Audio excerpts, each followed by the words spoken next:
Jane Velez Mitchell with Jane Unchained Live Talk with Mary-Ann Holm. She is in Canada. I'm in Los Angeles. She is battling for an elephant named Lucy, who has been in captivity since 1977, living in a prison called a zoo. Look at this. I graduated from college in 1977. Here is Lucy as a terrified baby. Oh my God. Honestly, I started crying when I was looking at the video of this poor baby trapped in that zoo since I've been in college. I can't even. Mary-Ann Holm, bring us up to date on what you're doing to free Lucy. Well, thank you so much for having me, Jane. It's been a long-fought battle. My group, as well as many others, have been fighting for well over a decade to see this poor, lonely elephant living in frigid Canada be finally moved to sanctuary. We have tried everything we can think of. We're out on the streets, engaging the public.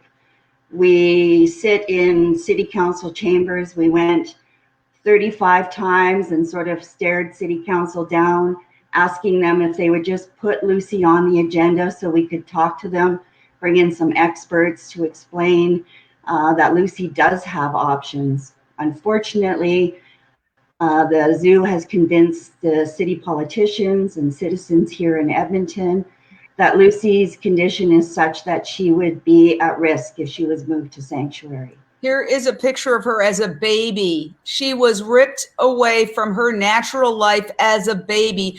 Now we're going to show you a video that really illustrates some of the just degrading things that these animals in zoos are forced to do. They are essentially forced to become performers for humans. This is pre-pandemic. On the other side of this video, we're going to talk about the big picture. Could this pandemic, which has shut down so many zoos, spell the end of the entire zoo industry? Now, let's see Lucy, videotaped, I believe, by you at the zoo prior to COVID-19.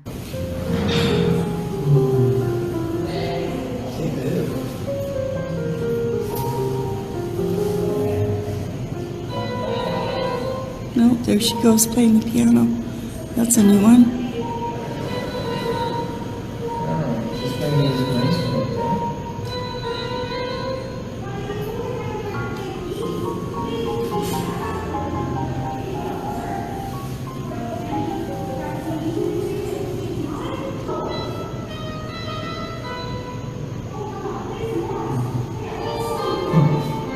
Oh my God, I've never seen her do that before.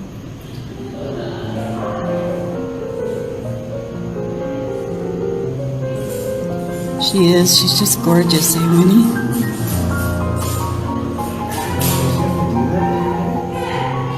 Yeah, she does circus-style tricks. Also, look at her front left foot and her toenail. I haven't noticed that before. Her toe looks horrible. See that right there? Oh, that looks bad. And then they have said, according to published reports, well, we couldn't move her because she's too frail and too sick to be moved. She'd die in transport. What's your response to that? My response to that is that's what every zoo says who's facing pressure to move their elephants. We follow all activities of elephants across the globe. And we see countless elephants that are even twice Lucy's age, she's only 45, being successfully moved to sanctuary. It happens all the time in Asia, in the back of open-air trucks on rickety old dirt roads, and they will transport these elephants for 4 or 5 days. I witnessed an elephant that was over 90 years old arrive at the sanctuary where I volunteer. She was weak and sick, and she made a 3-day trip on the back of a truck. So we're pretty skeptical about that claim, but we have never said just roll the dice and take a chance and throw Lucy on the truck and send her off. We've asked to bring in world-renowned experts to weigh in and see what they think would be best for Lucy. But unfortunately, the zoo refuses to allow anyone outside of their vets in to see Lucy. Now, I want to talk about the big picture. Let's put up this headline from the New Yorker. Some zoos and some of their animals may not survive the pandemic. Could this is a hypothetical, spell the end of zoos? Because zoos have been closed now for several months. A lot of them are struggling, and the animals who their only real source of entertainment or enrichment was sadly to go out and perhaps interact and stare at the people gawking at them. It would kind of be like if you're in prison to go to the yard. As much as the yard ain't so great, it's better than being stuck in yourself. So yes. Is this nature doing for us what we cannot do for ourselves and saying, human race, time to wrap up the zoos? Because the longer this goes on, the harder it's going to be for these zoos to sustain themselves. And there's the issue of the animals. Basically, if you have reduced staff because of budget cuts, then, and I'm talking general zoos in general, then how do you feed the animals and care for the animals properly? It becomes a very losing proposition. We all know how expensive animals are to care for. Yes, exactly. And in particular, elephants, they eat an awful lot. So yeah, we are hoping that this is an opportunity that the zoo will revisit, possibly moving Lucy, and hopefully many of the other animals. We're seeing a shift in places like Thailand, where they've lost their entire tourist industry, where people would go to Thailand and ride elephants. This has presented a wonderful opportunity for elephant rescuers in Thailand to be able to rescue these elephants and offer sanctuary to these trekking camp owners, and offer to take these elephants off their hands because they can't afford to feed them. So while I mentioned that, I just want to point out for any of your listeners to check out the Gentle Giants Stay at Home project, which is what I'm talking about in Thailand. Dozens, if not hundreds of elephants need to be rescued there, and they are doing amazing work transforming these elephants that were once trekking elephants that were abused and chained, are now being able to move back to their family villages with support from the Gentle Giants Stay at Home project. So that's really cool. So that trend is already happening on other parts of the world.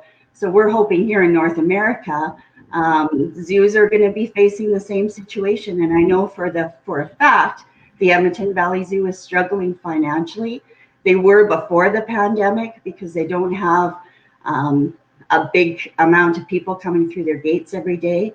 And as Lucy ages, her medical needs are great. She has numerous captivity-related conditions that require extensive medical interventions and care. And we know that they're actually couldn't possibly be making money off of this elephant anymore. So we would like to think that this presents an opportunity for the zoo to rethink their position on Lucy and maybe consider moving her to sanctuary. But of course, we need to hear from species experts to get an opinion on whether she could be safely moved. We believe she can, but we're not vets. So we'd like that confirmed. And there have been world-renowned experts that there are vets and there are vets, because we know that the zoo industry, just like the meat industry, brings in their vets who will co-sign, and this is my personal opinion, the status quo. Because none of us are elephants. None of us can talk really about what these elephants are going through, but elephants are very social creatures. Elephants can move hundreds of miles in the wild. And I can tell you that any objective analysis would say this is not an Asian elephant in a look at this. There's snow inside where she is standing. And I understand there was an effort to get her a coat. What happened there? Yeah, we took up a collection. Well, it wasn't us, but some of our colleagues that were also fighting the battle for Lucy took up a collection of donations from across the globe. Lucy's case is well known worldwide. And a bunch of people came forward, donated money. A coat was made similar to the ones that they use in Asia, custom made for Lucy. I was one of the people that went to the zoo. This was back in 2015. We tried to show our good faith by bringing some treats for the zookeepers, and we packaged up Lucy's coat. It was Valentine's Day, dead of winter, which can be -30 here in Canada. -30. And we delivered the coat to the zoo, and they promptly, the media picked up the story, which was great. It was really bad PR for the zoo because they promptly stated Lucy doesn't need a coat. She's doing just fine, and claimed that they would donate it to a sanctuary. And because we're in touch with all the sanctuaries, we're not aware that they donated it anywhere. I imagine that it probably landed up in the garbage, and Lucy's never been seen wearing it since. Well, let me just say this. Never give up hope. When I started... No, we won't give up. Yes, I know you are founded this specifically for Lucy. You have an entire organization just for this one elephant. I don't say just as in it's fabulous. It's fabulous that you have an organization dedicated to this beautiful being who was, what was she, kidnapped from the wild in 1977, the year I graduated college? And well, she was born around 1975, and shortly thereafter, she was taken from her herd. And what was commonplace back then was that they culled the herds in order to get the very valuable babies. Elephants being as they are, and very matriarchal. Killed, slaughtered, massacred. Yes, that's most likely. We can't say for sure. I don't like the word, but that's most likely what happened. Killed. Yes, go ahead. So she would have been, you know, likely her herd was culled because they would have never been able to access her otherwise. And then off she went on this long journey here to Canada as just a young baby who should have still been nursing for another at least 3 years, if not more. And then sent to those pictures that you showed there were shortly after her arrival. And in some of those photos that were sent to us, she has actual wounds on her forehead. And you can see that she's probably been struck with a bullhead. She's terrified. You don't need to be a veterinarian to see the terror in her face. Yeah. This is wrong. It's morally wrong. And zoos need to end. Let me say this. When I started Jane Unchained News Network in 2015, okay, one of the first stories we covered was a protest against Ringling Brothers Barnum and Bailey Circus outside the Staples Center in Brooklyn in 9-degree weather. I remember because it was before Facebook Live. I was holding a GoPro. My hands were shaking. It was so cold. 200 plus people holding signs, shaking. And the people going into the circus to see Ringlings, really, it was freezing. They didn't really look. They just rushed into the circus. I thought, is this a waste of time? I said, no, we're going to just do it and see what the results are. Well, you know, it wasn't us. It was the work of PETA, frankly, for many, many decades, relentless. But Ringlings is gone. Why is Ringlings gone? Because it's not of our age. We are in the 21st century where anybody can put on 3D goggles and experience elephants running in the wild and run with them. Kids who want to experience the sea creatures can put on goggles or go into a 3D cinema. Or now during COVID, 3D goggles are the best option, obviously. And they can experience animals as they should live, not animals who have been kidnapped and held hostage. Okay, well, and the animals that they're seeing in zoos aren't the true animals. I would love to dialogue with them. I would love to dialogue with them. Go ahead. And they're not seeing the true animal when they're seeing them in the zoo. Lucy doesn't display any normal behaviors. I spent time in Africa, Sri Lanka, Thailand, looking at elephants. Lucy displays no typical behaviors of an elephant. She's withdrawn. She's sad. Her trunk is down, which is a sign of depression. She sways and rocks back and forth.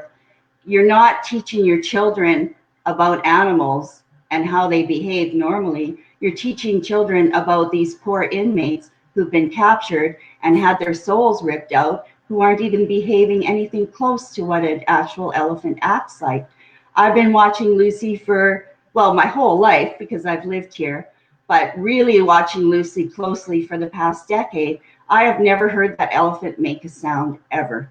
And yet, where I volunteer in Thailand, they trumpet, they rumble, they squeak, they roar, they're boisterous.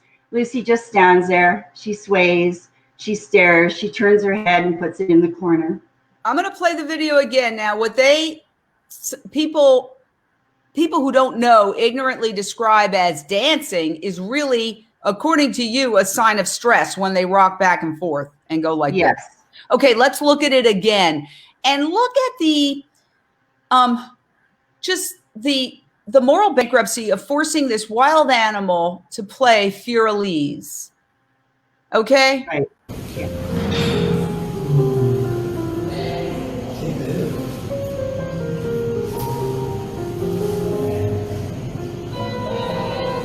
No, there she goes playing the piano. That's a new one. She's playing music instruments.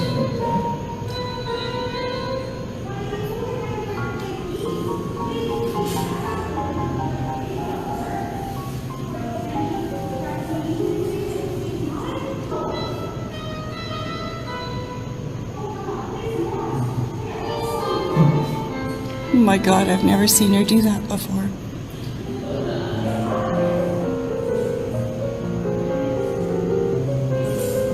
She is. She's just gorgeous, eh, Winnie?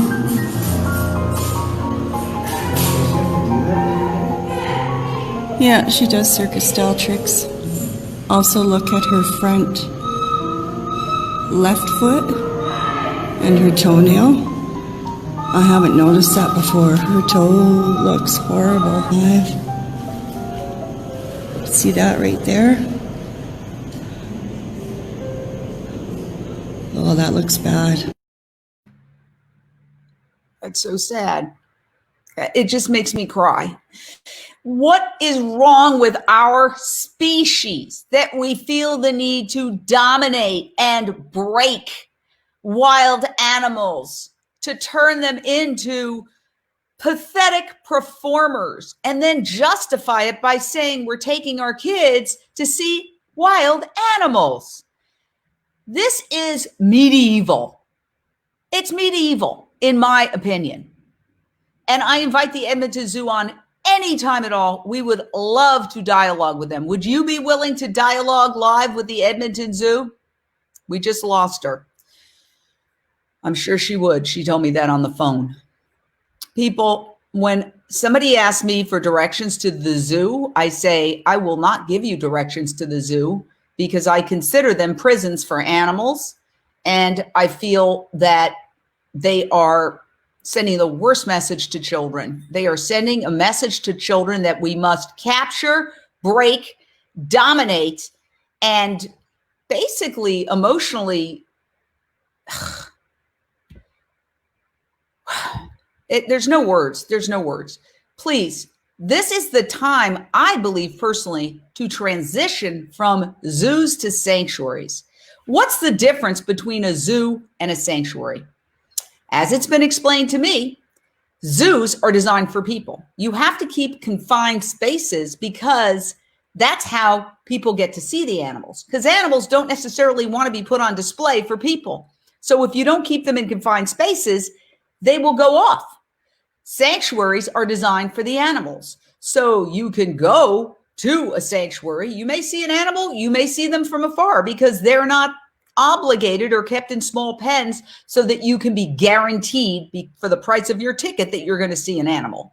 So interestingly enough, for example, at farmed animal sanctuaries, because the animals are highly intelligent, the cows and the pigs, they will approach people because they're interested in having an interaction, because they're social, because they have personalities, because they're all unique individuals.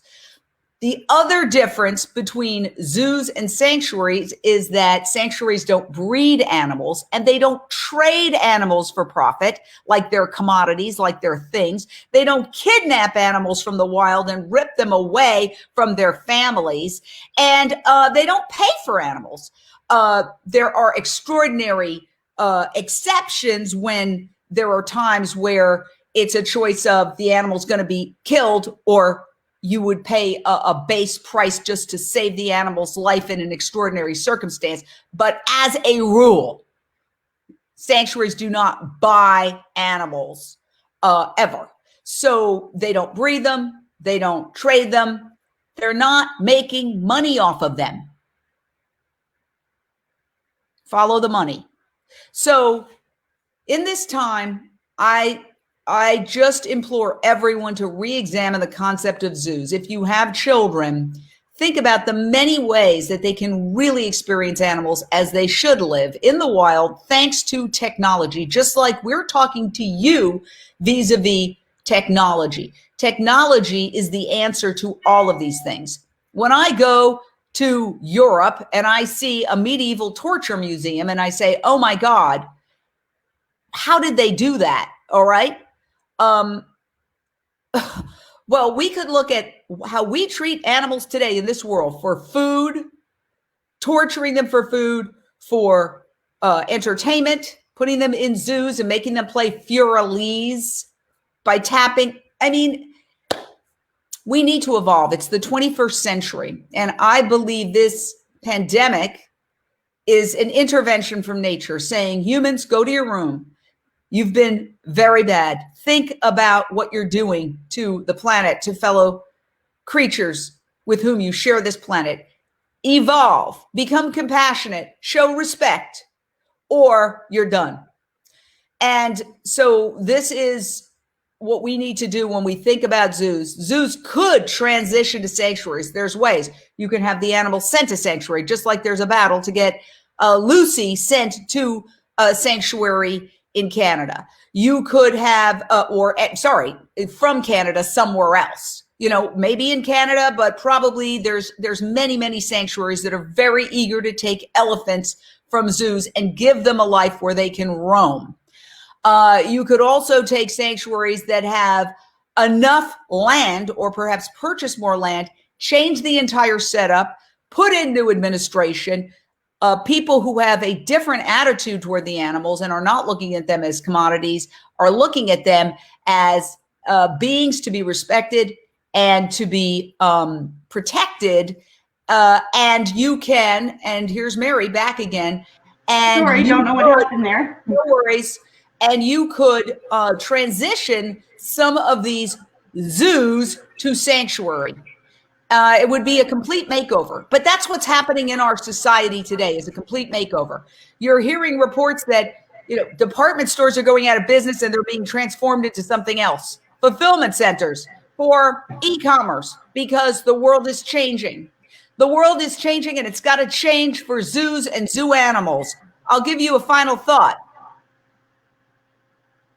Go ahead, Mary-Ann. Absolutely. We need to change our thinking. We need to evolve. These animals do not need to be our entertainment. They deserve better. And let's change things. Just like we're seeing with seaquariums kind of going by the wayside, circuses going by the wayside. Zoos need to go as well. They will tell you they're educating the children. But as I mentioned earlier, children aren't learning anything from these shells of beings that are stuck behind bars. They're not helping conservation, because how many zoos actually breed animals and release them into the wild? It's merely talking points for zoos to sell themselves.